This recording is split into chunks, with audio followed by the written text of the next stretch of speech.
Pour comprendre d'où je viens, évidemment, avant moi, il y avait mes parents.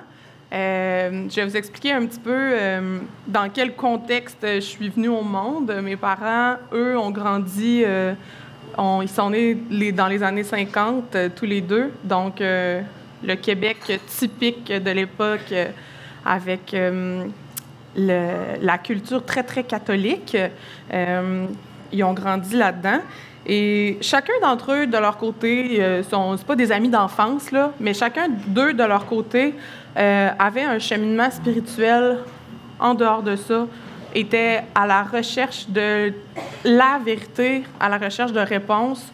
Du côté de mon père, il a fait profession de foi, donc il a choisi de mettre sa confiance en Jésus à travers d'une campagne d'évangélisation qui a eu lieu dans les années 70.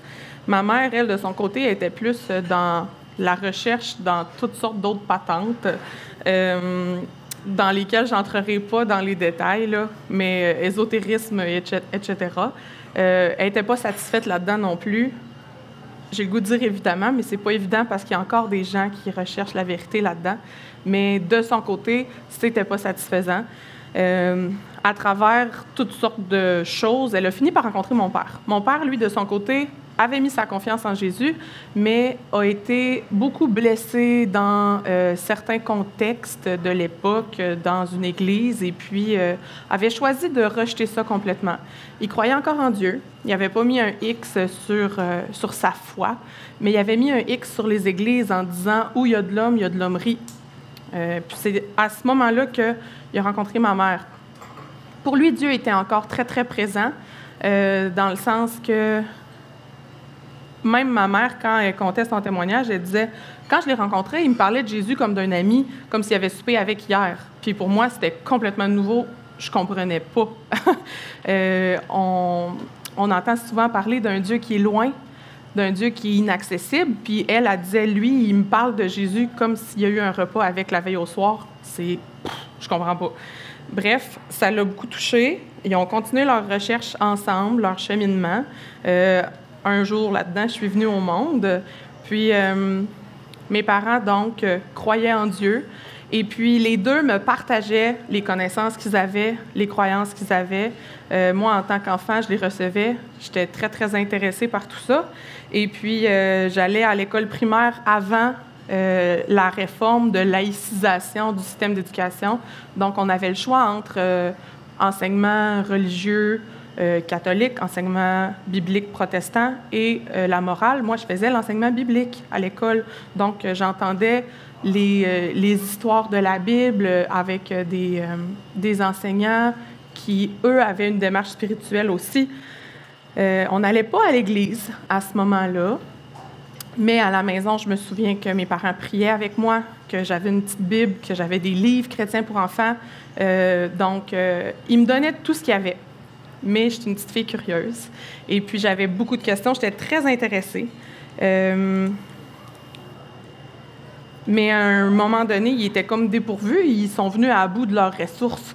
Donc, ça a comme resté comme ça. Et puis, le fait que j'ai toujours cru aux choses qu'ils me partageaient, pour moi, avec le recul, je considère ça comme une grâce parce que c'est pas nécessairement donné à tout le monde de recevoir librement ces enseignements-là. Je vais revenir là-dessus plus tard. J'avais des amis à l'école qui, eux, m'ont parlé de leur église où ils se réunissaient le dimanche. J'ai demandé à mes parents si on pouvait y aller. Donc, je ne sais pas si vous avez vu le carton d'invitation au déjeuner. Dessus, c'est écrit Jésus a dit « Laissez venir à moi les petits-enfants et ne les en empêchez pas ». Mais c'est vraiment ce qui s'est passé dans ma vie. J'étais une petite enfant et je voulais aller vers Jésus. Et puis, merci Seigneur, il m'a donné des parents qui m'ont permis de le faire aussi. Donc, à un moment donné, on est allé à l'église. On se souvient que mon père avait eu des blessures dans le passé, dans le milieu des églises, et puis il est rentré à reculons un peu ce matin-là. Mais Dieu savait qu'est-ce que ma famille avait besoin de vivre puis d'entendre ce matin-là. Et puis, la personne qui était à l'avant, elle a dit « Là, allez pas chez vous puis juste me croire à cause que c'est moi qui est en avant puis que je vous parle. Il a dit la Bible, c'est ça la vérité, puis confrontez tout ce que je vous dis avec ça, parce que c'est ça la vérité. Fait que mon père était très satisfait de cet enseignement-là parce que lui, il croyait déjà que la Bible, c'était la vérité. Donc, il s'est dit, on a trouvé un milieu où il y a d'autres gens qui croient ça aussi. Donc, on s'est joint à ce regroupement de croyants-là. Et puis, j'ai grandi là-dedans avec d'autres jeunes de mon âge et avec mes parents qui étaient avec d'autres personnes aussi. Et j'ai commencé à comprendre plus de choses. J'avais environ 7 ans. Et puis, pour moi, j'ai toujours été une personne très, très sensible. Des fois, ça me nuit parce que les choses difficiles deviennent très difficiles, puis les choses contentes deviennent très contentes, puis les gens me disent « Voyons, t'es donc bien intense. » Mais, bien, Dieu, il a utilisé ça aussi. C'est une autre grâce qui m'a accordé cette sensibilité-là, parce que bien que je n'étais pas une mauvaise petite fille, j'étais très docile, j'aimais plaire, mais j'ai vu que je n'étais pas parfaite. Il m'a accordé la grâce, malgré mon jeune âge, de comprendre très, très clairement que je n'étais pas parfaite. Puis même si je n'étais pas rebelle ou désobéissante, même que mes mauvaises pensées, si les gens ne les connaissaient pas, Dieu, il les connaissait, puis que ça ne lui plaisait pas. Puis que dans le fond, nous, en tant qu'humains, on n'est pas parfait, puis Dieu, lui, il est parfait. Ça, je l'ai toujours cru. Dès qu'on me l'a enseigné, pour moi, c'était non négociable, c'est la vérité, je le crois. Mais ça fait qu'il y a un problème. Moi, je ne suis pas parfaite. Lui, il est parfait. On est bloqué.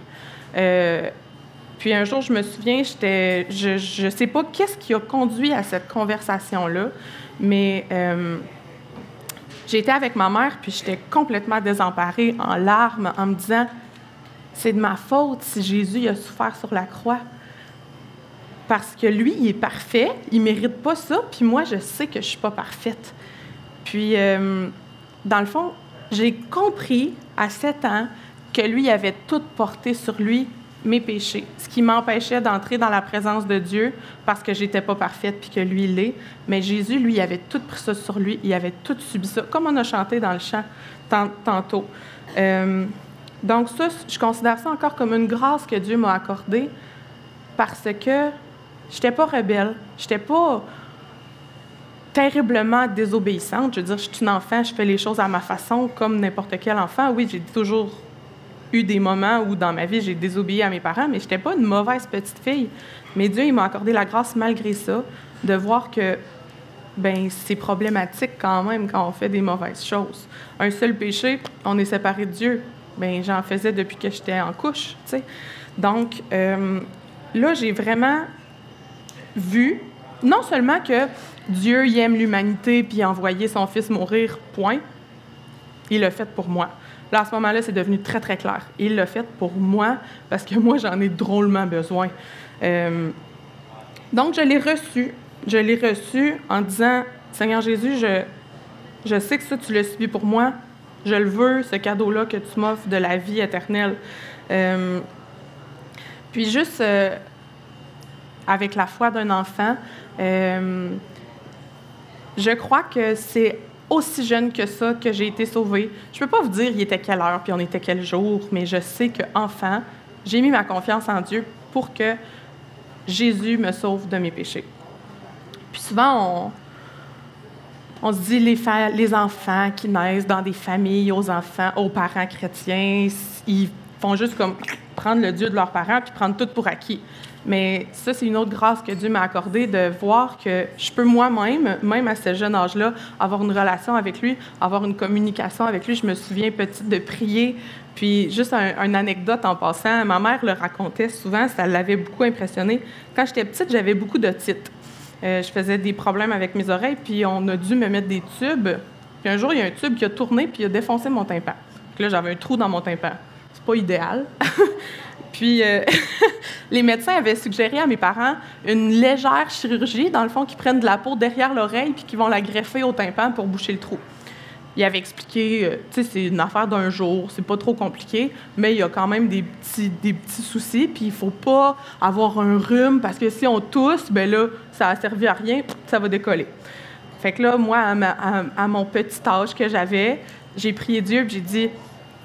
j'avais déjà compris que Dieu il a une volonté qui est parfaite, qui est souverain, qui est pleinement au contrôle de tout ce qui se passe dans toute sa création. Puis là, j'ai prié et j'ai dit, bien, si c'est pas ta volonté, parce que là, ma mère, ça la stressait à cause que d'avoir un mini-enfant qui se fait opérer, c'est pas le fun pour un parent.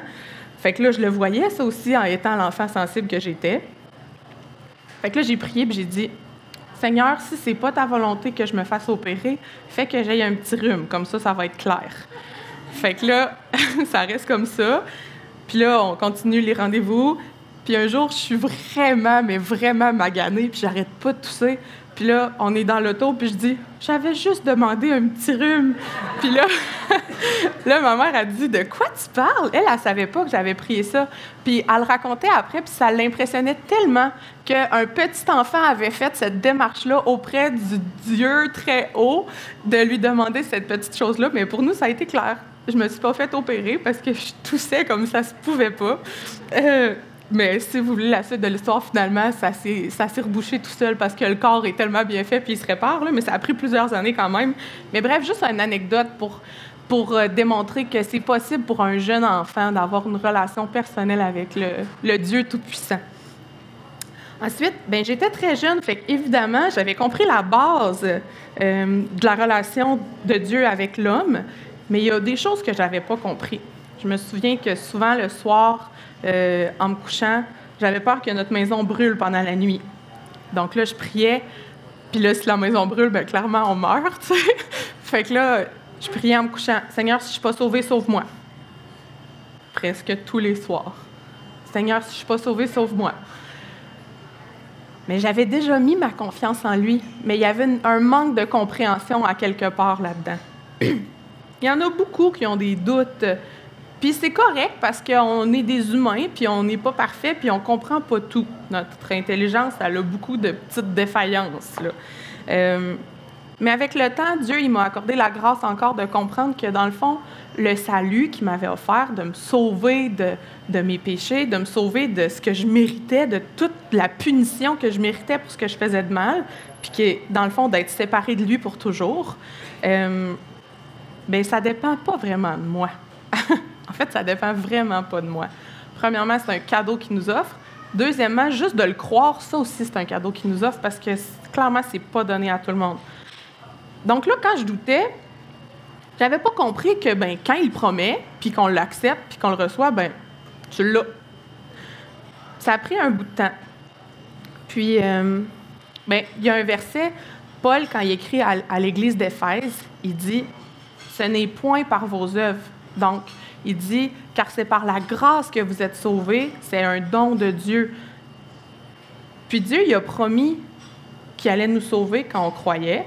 Dans Romains aussi, il dit « Crois au Seigneur Jésus et tu seras sauvé. » Donc, si on regarde les choses froidement, peu importe comment je me sens, bien, Dieu, il dit « Si tu crois en mon Fils, je te sauve. » Puis avec le recul, je dis « Ben moi, j'ai cru en son Fils, donc il m'a sauvé. » Fait que les doutes se sont vraiment estompés quand j'ai compris ça, que ça ne dépend pas de comment je me sens, ça ne dépend pas de à quoi ressemblait ma prière, ça ne dépend pas de bien, est-ce que je m'en souviens de la date qui était. Parce qu'autour de moi, il y avait beaucoup de gens qui me disaient « Bien, moi, c'était un mercredi soir à 18h43. Bien, moi, je n'avais pas de date précise comme ça, fait que je me disais « Coudonc, est-ce que je suis sauvée? » Mais en regardant la parole de Dieu qui est la vérité, puis tous les versets qui disent que si on croit que Dieu il a promis de nous sauver à travers son Fils, il nous sauve, bien, j'ai fait, ben moi, je crois que Dieu il m'a sauvé à travers son Fils. Donc là, à un moment donné, j'ai compris, ben oui, je suis sauvée, je suis un enfant de Dieu parce qu'il me l'a promis, puis qu'est-ce qu'il promet, il l'accomplit. Donc, son salut est effectivement très efficace. Mais ensuite, il fallait que je comprenne que d'être sauvé, c'est pas juste de dire « ben tu mérites d'être séparé de Dieu, puis après ça, une fois que tu meurs, tu vas aller au ciel. Puis entre les deux, mais c'est pas ça. J'ai compris qu'il y a un verset aussi dans la Bible que j'aime beaucoup qui dit, dans le fond, Jésus, avant de retourner au ciel, il parle à son Père, il prie pour ses disciples, puis il dit « La vie éternelle, c'est qu'ils te connaissent. » Là, la vie éternelle, c'est pas juste après qu'on meurt, on va au ciel. Si je connais Dieu, je suis dans ce qu'on appelle la vie éternelle. Puis Dieu, il a un plan. Quand je parlais tantôt du verset qui dit que c'est par la grâce qu'on est sauvé, un petit peu plus loin, il dit « pour des œuvres bonnes ». Mais souvent, on veut l'inverse. On pense « je vais faire des bonnes œuvres, puis là, Dieu il va être content ». Mais on n'est pas capable. Jésus il a aussi dit que sans lui, on ne peut rien faire. Ça, c'est à force de passer du temps dans la Bible, justement, que j'ai pu le comprendre. Mais le verset, il n'est pas comme ça, fais des bonnes œuvres, puis il va être content. Il dit, c'est pas par vos œuvres, c'est une grâce. C'est par la foi, c'est une grâce. Ça, je l'ai compris. Mais là, après ça, il dit, pour des œuvres bonnes que vous allez pratiquer. Donc, je me dis, s'il m'a sauvé, puis il m'a accordé la vie éternelle maintenant, il y a un plan pour moi. Il y a des œuvres qu'il a déjà choisies d'avance, puis il faut que je les fasse. Donc, c'est une affaire de chaque jour, tu sais, de s'en remettre à, OK, Dieu, qu'est-ce que tu as de prévu pour moi aujourd'hui, pour les choses à long terme et pour les choses à court terme. Donc, à travers ça, ben j'ai fini par... Ben pas j'ai fini, mais j'en suis venue à me questionner. Seigneur, c'est quoi ta volonté? Même quand j'étais toute petite avec mon opération d'oreille, si c'est ta volonté, on va faire ça. Mais jamais je veux faire des choses qui ne sont pas dans sa volonté, par exemple. Parce que Dieu, il est parfait, sa volonté est parfaite. Puis quand on n'est pas dedans, on n'est pas bien. Quand j'étais petite, en 4e année, ma mère a eu un diagnostic de cancer du sein. C'était un cancer qui n'était pas terrible, dans le sens qu'elle avait une masse, puis ils l'ont opérée. Elle a eu de la chimio, elle a eu de la radio, elle a été en rémission. Ça, globalement, c'est une bonne nouvelle. Puis, une autre grâce qu'on a vécue à travers ça, ma famille et moi, c'est que quand j'étais tout petite, mon papa, il travaillait à l'extérieur, en radio. Mon père, c'était un animateur de radio, puis il allait où les contrats. Donc, souvent, j'étais toute seule avec ma mère. Je m'ennuyais beaucoup de mon père. Mais à travers ça, moi, j'ai grandi à Sept-Îles. On a un hôpital, là, mais il n'y a pas tout à cet hôpital-là. Donc, ma mère a dû aller à Québec pour avoir des traitements. Donc, j'étais toute seule avec mon papa. À ce moment-là, mon père il était revenu avec nous. Donc, ça, c'est une autre grâce que j'ai eue à ce moment-là, d'avoir des moments de qualité avec mon papa, chose qui m'avait tellement manqué quand j'étais petite. À ce moment-là, il était livreur de lait. Donc, on se levait tôt le matin, puis j'allais faire une partie de son trajet avec lui avant qu'il me dépose à l'école. Juste, je suis convaincue que ça faisait partie du plan de Dieu. Vous savez, tu sais, c'est pas juste « Ah, c'est triste, ma mère, elle a eu des traitements. » Mais non, il y a eu des belles choses à travers ça aussi, puis c'est pas des hasards. Dieu, il les a toutes prévues d'avance pour nous. Ensuite, fini le primaire, rentre au secondaire, là, le cégep, puis là, des décisions. Hein? On connaît ça, on en a à chaque étape, à chaque transition, on a des décisions à prendre. Mais étant la personne sensible qui veut plaire à Dieu que j'étais, je lui demandais qu'est-ce qu'il voulait pour moi. Au secondaire, je prenais des cours de violon. J'aimais bien ça, je progressais bien là-dedans. Puis je me disais, moi, je suis pas une visionnaire, hein, puis je suis pas une fille de carrière, puis j'ai pas des grandes aspirations dans la vie, je suis pas vraiment compliquée à ce niveau-là. Puis là, l'idée de me choisir un métier, je me disais, ben je peux enseigner le violon. C'est quelque chose que je sais faire, que je fais, puis que je pourrais continuer à faire. Je me suis pas posé plus de questions que ça. Mais là, où est-ce que je vais étudier, par exemple? J'avais entendu parler d'une école chrétienne aux États-Unis. J'ai des amis que leurs parents étaient allés là. Puis, à mon église, quand j'étais petite, on recevait des équipes de cette université-là aussi. Donc, j'en avais entendu parler beaucoup. J'étais pas prête à prendre une décision d'aller là encore, par exemple. Quand j'étais en secondaire 5, donc là, on se souvient, quand j'étais en 4e année, ma maman, elle a eu un cancer. Elle est tombée en rémission, tout allait bien. Quand j'étais en secondaire 5, ma mère était comptable. Fait que là, mars, avril, c'est la folie avec les impôts. Là, elle toussait. Elle disait, je vais aller consulter, je vais pas faire les impôts avec une pneumonie ou une bronchite, il faut que je sois en forme. Fait que là, elle sort de l'hôpital, puis elle se fait dire, bien, madame, vous avez ni une pneumonie, ni une bronchite, et vous n'allez pas faire les impôts cette année. Elle avait 5 litres d'eau sur un poumon. Puis on a appris de fil en aiguille, à force de tests, que son cancer était de retour, mais il n'était plus localisé, il était déjà un petit peu répandu partout. Finalement, elle a été malade pendant 19 mois, donc de mars 2005. Puis elle est finalement décédée des suites de tout son cancer en octobre 2006. Mais ça, dans le fond, c'était de la fin de mon secondaire 5 à mon cégep, ma deuxième année de cégep. Ça n'a pas été facile, mais ça n'a pas été dramatique, catastrophique. Une catastrophe, c'est quelque chose qu'on ne voit pas venir. Ça, on l'a vu venir. On a eu le temps de se préparer. Une autre grâce que Dieu m'a faite, c'est de me donner des parents qui lui font confiance. J'ai vu à travers ça mes parents s'en remettre à Dieu jour après jour. Des parents prier que leur cœur il reste dans la paix et dans la joie qu'il peut leur donner. J'ai vu des parents qui ne s'acharnaient pas à une guérison à tout prix.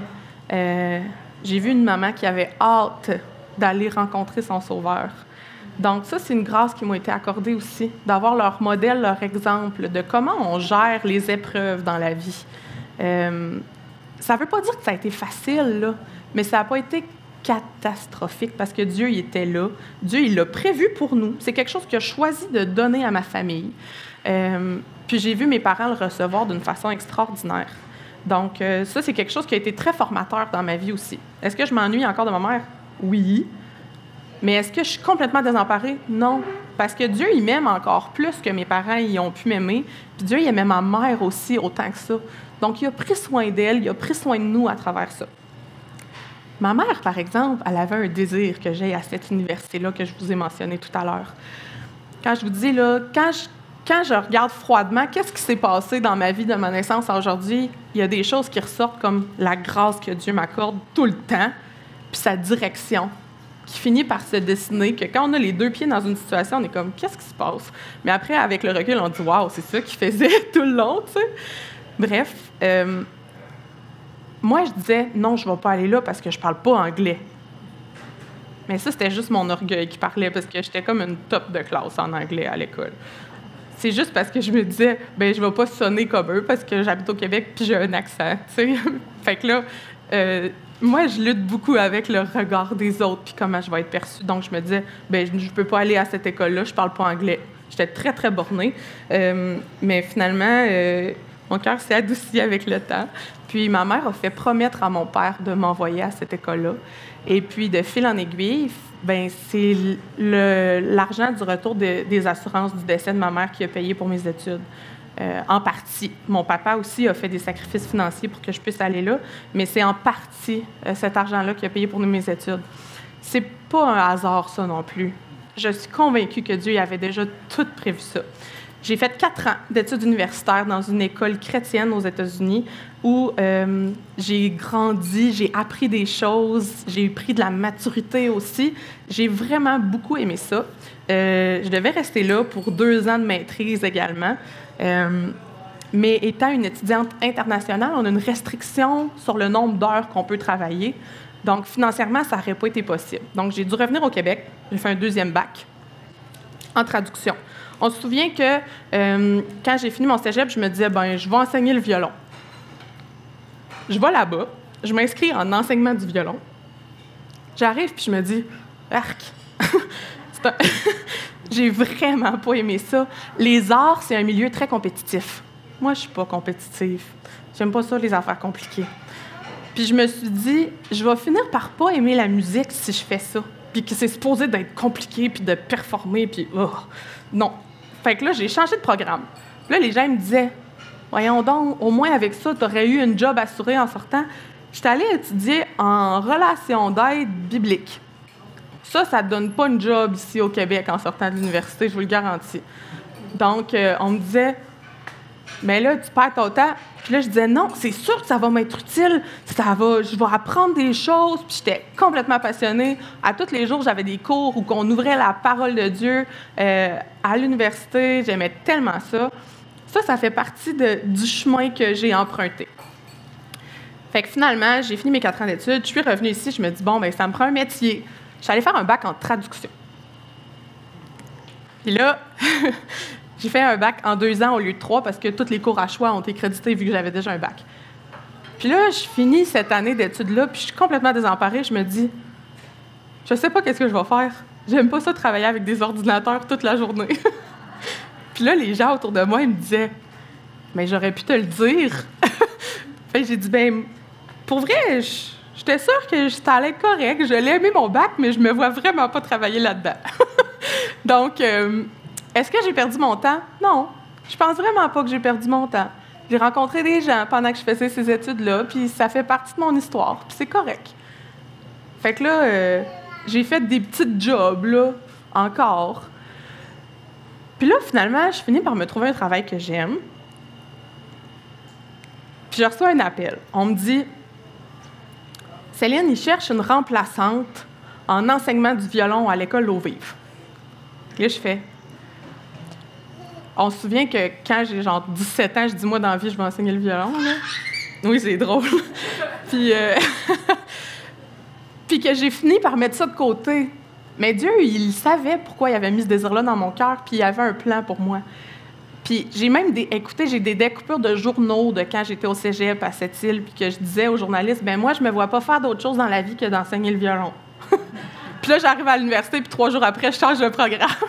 Puis là, je fais 2 bacs dans d'autres choses complètement. Puis là, je fais d'autres jobs. Puis je suis bien, puis ça va, puis c'est correct. Puis là, je reçois un appel. On cherche un remplaçant de violon à l'école L'Eau-Vive. Là, je fais « Eh boy! » Tout ce chemin-là, tu sais. Mais savez-vous quoi? J'ai laissé mon emploi à temps plein pour aller enseigner le violon à temps partiel à l'école L'Eau-Vive. L'école L'Eau-Vive, pour ceux qui ne le savent pas, c'est une école chrétienne à Québec. J'étais convaincue que ça venait de Dieu, fait que je pouvais pas dire non. Puis, c'est une question d'obéissance. Comme je vous dis, j'ai compris avec le temps que c'est vraiment vrai que Dieu il a prévu des œuvres pour nous, puis je serais complètement insensée de passer à côté quand il me les montre clairement comme ça. Avec le temps, j'ai réussi à avoir plus d'heures. Je ne suis pas genre dans la misère à travailler encore à temps partiel, c'est correct. Mais juste pour vous montrer que toute cette histoire-là, c'est vraiment un récit de grâce après grâce, puis de démonstration très, très claire que Dieu il a un plan pour nos vies. Puis quand on est dedans, ça ne veut pas dire que c'est facile, mais c'est bon d'être convaincu qu'on est à la bonne place. Moi, je suis convaincue que j'étais à la bonne place.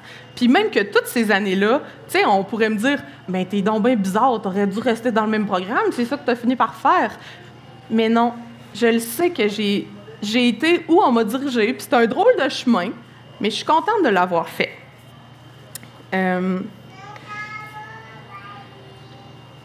Une autre anecdote, c'est que quand je me demandais en quoi j'allais étudier, j'allais toujours sur les sites d'Internet des universités voir les programmes en enseignement. Tout le temps. À chaque année. Quand j'ai fini mon cégep, puis quand j'ai fini ma première université. Dans le fond, tous les moments où j'allais embarquer dans un programme universitaire, j'allais étudier ça de fond en comble. Mais j'étais complètement terrifiée à l'idée de faire un stage.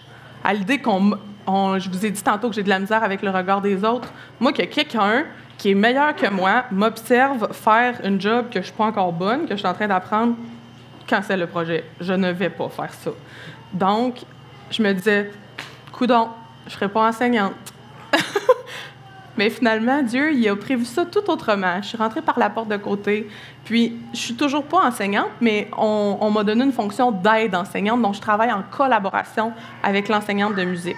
C'est ça qui m'a permis de pouvoir aller enseigner le violon dans une école, finalement. Donc, cette petite fille-là de 7 ans qui se dit « Ben moi, je ne suis pas parfaite. Puis Dieu, il est parfait. » Puis ça, c'est un gros problème. Puis qui comprend que Jésus, là, tout ce que moi je fais de pas bien, puis qui mérite la colère de Dieu, il l'a subi à ma place. Bien, elle n'avait pas tout compris qu'est-ce qui allait venir après. Loin de là. Loin de là.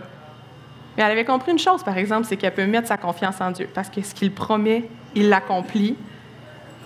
Puis jour après jour, de dire « Bon, Seigneur, qu'est-ce que tu as pour moi aujourd'hui? » Des fois, il nous révèle des grandes choses, des fois, il nous révèle des petites choses. Il sait qu'est-ce qu'on est capable de prendre. S'il m'avait tout montré ça à ce moment-là, je serais sûrement encore couchée dans le plancher en train de capoter. Là. C'est beaucoup trop grand pour nous, mais il sait de quoi on est capable. Il sait de quoi on est fait. C'est lui qui nous a fait. Donc, il nous les révèle en son temps. Puis, en passant du temps dans la Bible, en passant du temps avec des gens aussi qui, ça fait plus longtemps qu'ils le connaissent que nous, on grandit, puis on apprend à le connaître mieux, puis ça vaut la peine. Ça vaut la peine. Donc, est-ce qu'il y a des choses que je changerais? Clairement, mais ces grandes choses-là que je vous ai mentionnées, non. Ça fait partie du chemin par lequel Dieu m'a fait passer pour m'amener où je suis aujourd'hui. Puis tu sais, quand on regarde dans le monde, des fois, ça n'a pas l'air joyeux. Puis des fois, je me dis, qu'est-ce qui se passe, Seigneur? Puis je lui dis ça, mais il y a une chose à laquelle je reviens. Je sais que tu m'as créé pour une raison. Puis il y en a qui pourraient dire, ben il t'a pas créé, t'es né de ton père puis ta mère. Mais le roi David, lui aussi, il a eu un père puis une mère, puis il a dit dans la parole, c'est toi qui m'as tissé dans l'intérieur de ma mère. Puis ça, je crois que c'est vrai. Dieu, il est au contrôle de tout, puis il nous contrôle, il nous a fabriqués, nous aussi, avec un plan puis un mode d'emploi pour notre vie qu'il nous a donné dans sa parole. Puis quand il nous accorde la grâce de le comprendre, il nous dirige, pas après pas, jour après jour, heure après heure. Puis ces choses-là qu'il m'a montrées à travers ma vie, je suis tellement reconnaissante qu'il me les a montrées. Bref, j'en reviens à des fois quand je dis « Voyons, Seigneur, qu'est-ce qui se passe? » Puis je me ramène moi-même à une vérité que j'ai retenue de la Bible, qui nous enseigne que si on est sur la terre, si Dieu a choisi de nous donner la vie, c'est pour qu'on lui apporte la gloire. Parce que Dieu, il est parfait. Dieu, il n'avait pas besoin de nous, mais il a choisi de nous révéler sa gloire, d'avoir une relation avec nous. Donc, les choses auxquelles je me ramène, c'est les choses de base que j'ai compris de sa parole. Puis je me dis, OK, Seigneur, des fois, il y a des choses que je ne comprends pas, mais je sais une chose, c'est que si je t'envie à matin, c'est parce que tu veux que je te glorifie. Je ne sais pas trop toujours à quoi c'est supposé de ressembler, mais je te demande de me permettre de te glorifier. Donc, des fois, il fait ça en m'envoyant aux États. Des fois, il fait ça en changeant des relations, en permettant que je perde ma maman. Des fois, il fait ça avec des emplois qui font ça, puis que le monde me dit « Céline, qu'est-ce que tu fais? » Mais il y a une chose qui ne change pas, c'est qu'à chaque jour, quand je me lève, je veux que ma journée elle serve à glorifier Dieu. Puis ça, je l'ai compris avec le temps. Je ne l'ai pas compris à 7 ans, quand j'ai dit « Je veux que tu me sauves de mes péchés qui m'empêchent d'être avec toi. » Mais vu que j'ai fait ça, après ça, il s'est mis à me montrer d'autres choses, puis j'ai compris des choses. Donc, à tous les jours, je dois passer du temps avec lui. Je dois lui demander qu'est-ce qu'il veut pour moi. Puis, à chaque matin, il faut que je lui demande « Seigneur, comment tu veux que je te glorifie aujourd'hui? » C'est un peu ça. Comment tu veux que je te glorifie aujourd'hui? Puis aujourd'hui, il a choisi de me permettre de pouvoir vous partager mon histoire, de pouvoir vous partager qu'est-ce que lui a fait dans ma vie. Donc, je suis reconnaissante pour ça. Et puis, j'espère que vous voulez, vous aussi, comprendre des choses puis connaître Dieu d'une façon différente. Et puis, on va terminer avec un chant qui s'appelle « Ta parole ». Je vous ai parlé un petit peu de quelques versets. J'ai mentionné combien la parole, je suis convaincue que c'est la vérité. Donc, le chant qu'on va faire pour terminer s'appelle « Ta parole », justement. Puis, je vous encourage, s'il y a des choses que vous avez peut-être moins bien compris, d'aller vous-même les chercher dans la parole, dans la Bible. Il y a un endroit où ça dit que la parole de Dieu est une lampe à nos pieds. C'est ça les mots qu'on va chanter à l'instant, si vous nous le permettez.